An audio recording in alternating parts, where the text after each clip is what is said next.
Rosanna from Bali Hope.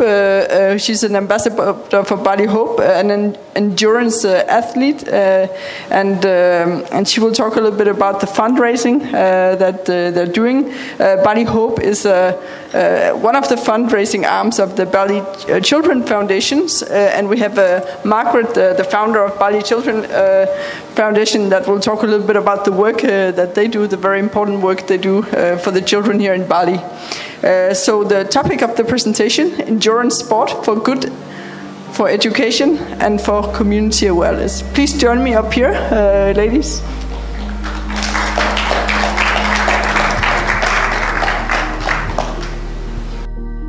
Thank you. Hello. Forgive me, I have to use notes. I'm a mother and I'm an endurance athlete, so by 6 in the evening my brain is kind of fried. So anyway, it's wonderful to be here tonight, and thank you, Nordic Council, for inviting me here, and Marg, to talk about a passion I have, which is around helping people, education and sports. I'd like you to start by just standing up. We've been sitting a long time. Just stand up, shake your legs, feel a bit more awake, turn around if you feel like it, whatever you need to do just to wake up a little bit. I promise you won't fall asleep. And now you can sit back down again. And I'd like you to just close your eyes for a moment. Yeah, just close your eyes. Nothing's going to happen. And take a deep breath.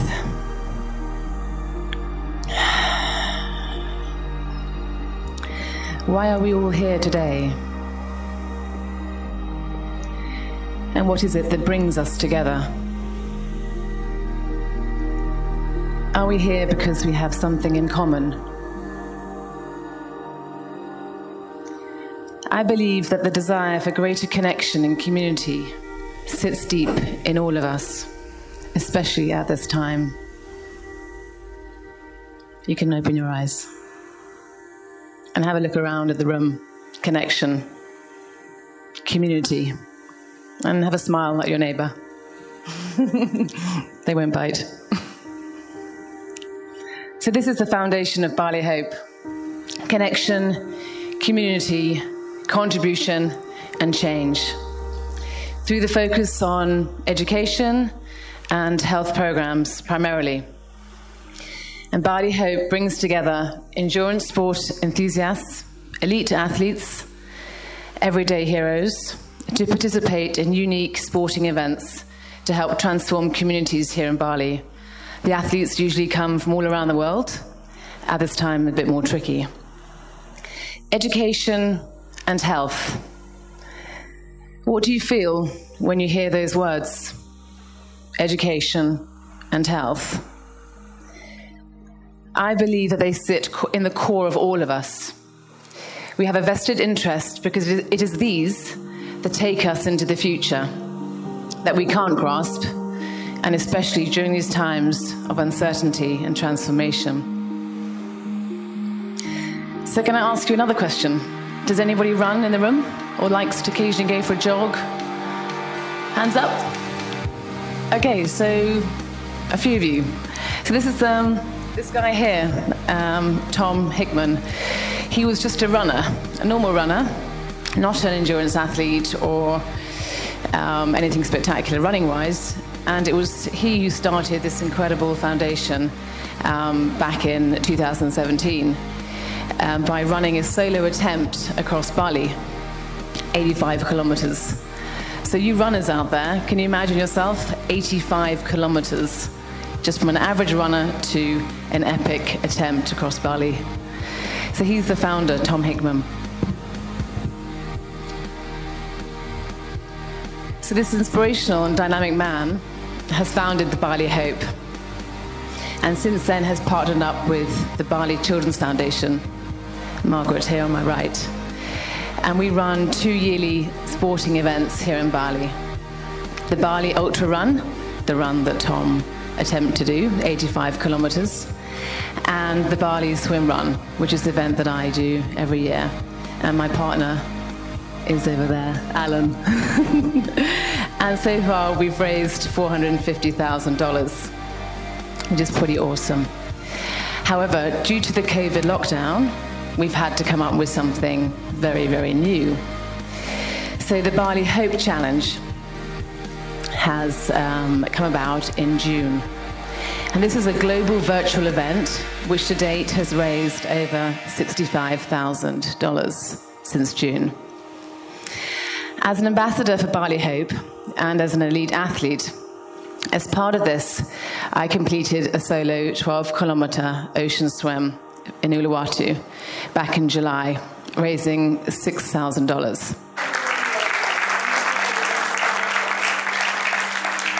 So now we're going to do 250 Ks. The Bali Hope Ultra Tri, which will be in November, on the 29th of November. And this will be a unique challenge covering 250 kilometers, a 5K swim, a bit shorter than last time, a 210 bike ride, and a 35-kilometer run. It will involve a total of 12 athletes and about 6 of us taking on the whole distance, including myself, Alan, who's over there in the jeans, Andy Wibowo, who's Indonesia's top male triathlete and a legendary friend, and the others will be working as a team effort. All in all, it's a bit of a crazy event, and it will be the longest distance I've ever attempted. And our target will be $50,000 for the Bali Children's Foundation to help children stay in the schools right now, for the health and hygiene programs and emergency food supplies at this time. But Marg will take you through more of that in a moment. So I believe in my core that these epic challenges are not only providing necessary support for disadvantaged communities here in Bali, but they are fundamentally creating an opportunity for connection, for contribution, and at a critical transformative time in the history. To be a part of change and to be the change. At this point, I'd love to hand you over to my great friend, Marg, inspirational woman and founder of an award-winning charity, the Bali Children's Foundation. Thank you, darling. Thank you, Rosanna. What an introduction. Well, first of all, just talk about movies for a moment, which is not my category. I'd like to mention that the movie you've just seen, the Rosanna Bille movie, was shot, edited and created by Komang, who's here tonight.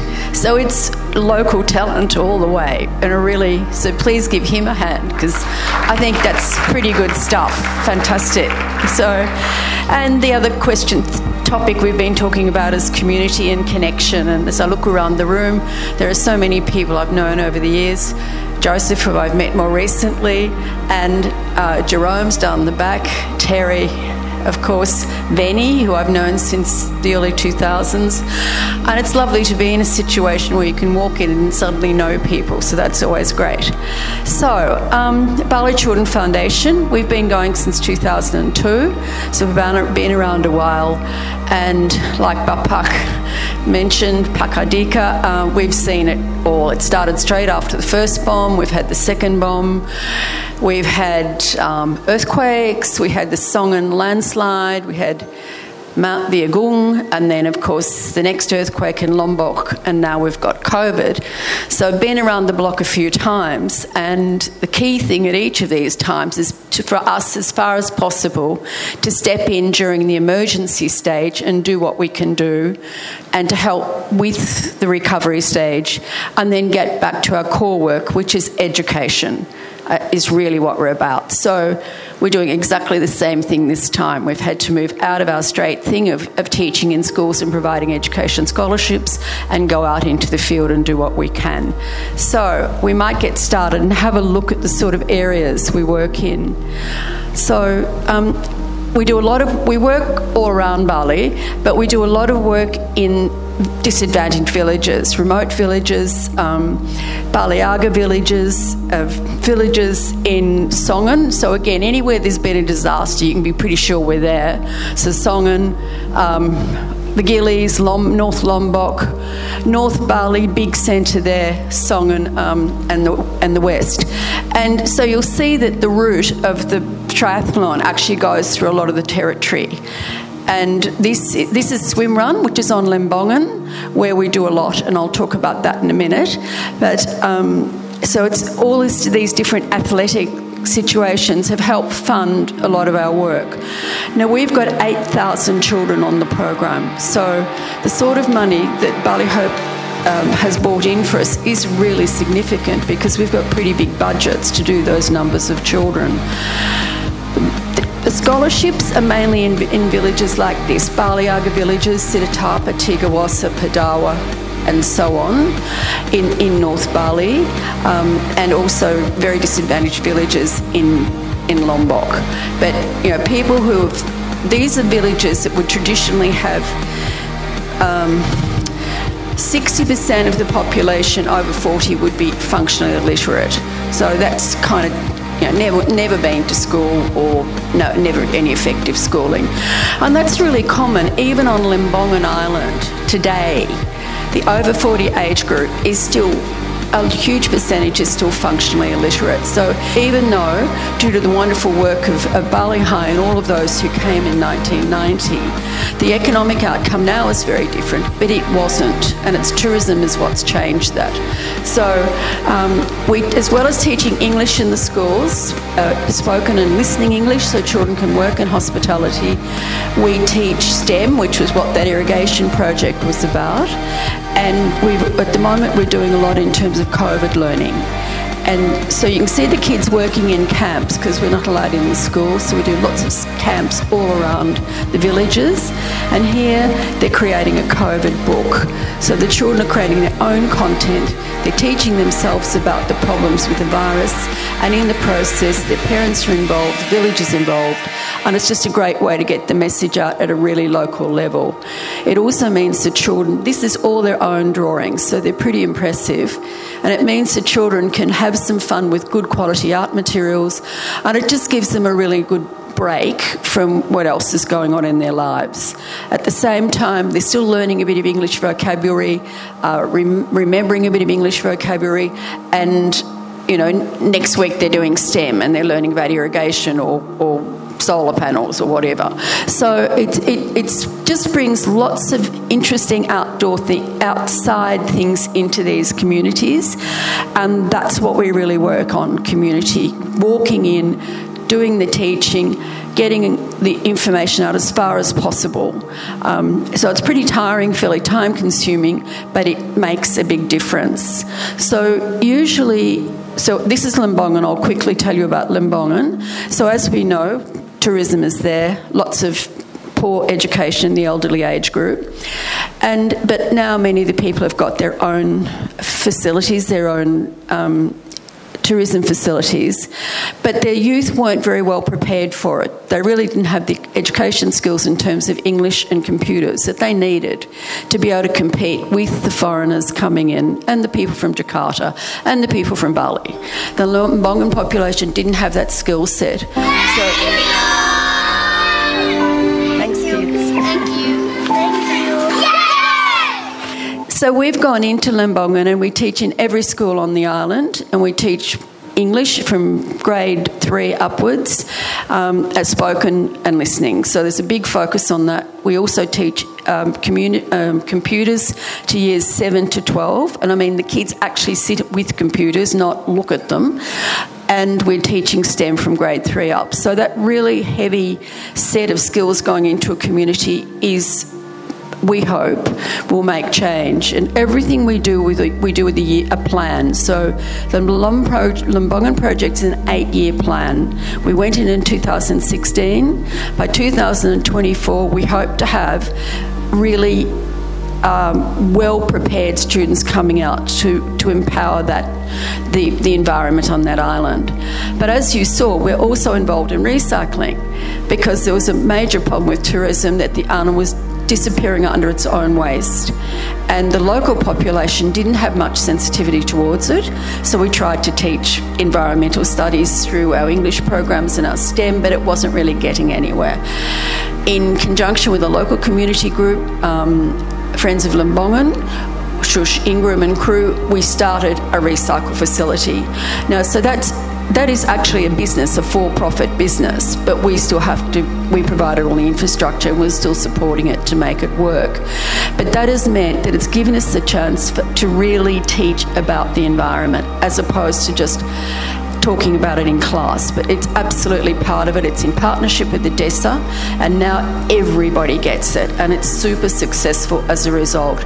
The children understand that the plastic that they look after doesn't get thrown on the ground and doesn't end up in their oceans. And I'm sure, as Pakpandi would say, the ocean is so clean now compared to what it was last year. I know it's less tourism, but it's also that facility is really making a difference. So we get off target a bit. This year we've done a lot of food work, and I had hoped that it would start to slow down. I thought by now we'd be able to start thinking about getting ready for next year's education costs, but it's actually gone up again, and we're having to go back out and look for money again to do sembako. So far we've done about 3,000 packs of sembako in particularly North Bali and Songan area, and we give substantial amounts, so like 20 kilos of rice, a couple of litres of oil, soap, etc. The main reason for this is that a lot of these properties are so remote, takes so long to walk in and out. There's no point giving them 3 days' food. You've got to give them enough dry provisions for a month, and that's what we do. So we go for 4 weeks, dry provisions. They've all got little gardens, so with that they can keep going. But it's really disappointing to see how much that demand is continuing.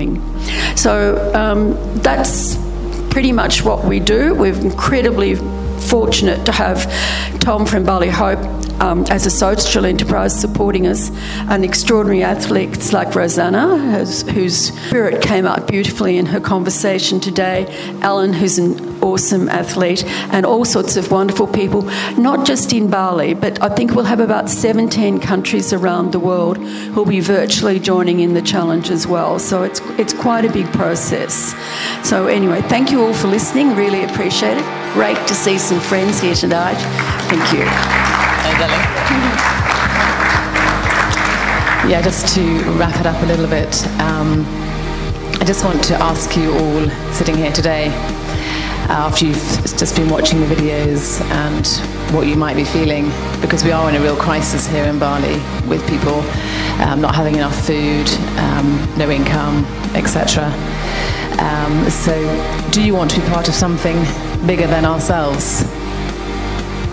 Is a question I pose to you, to help those less fortunate now cope in this crisis, in this transformative time, and to ultimately be a part of change and to be the change yourself, not only now, but for the coming years. So all the proceeds from the raffle will go to Bali Hope, so please put something decent in there. And thank you so much for listening to us here tonight. It's a pleasure.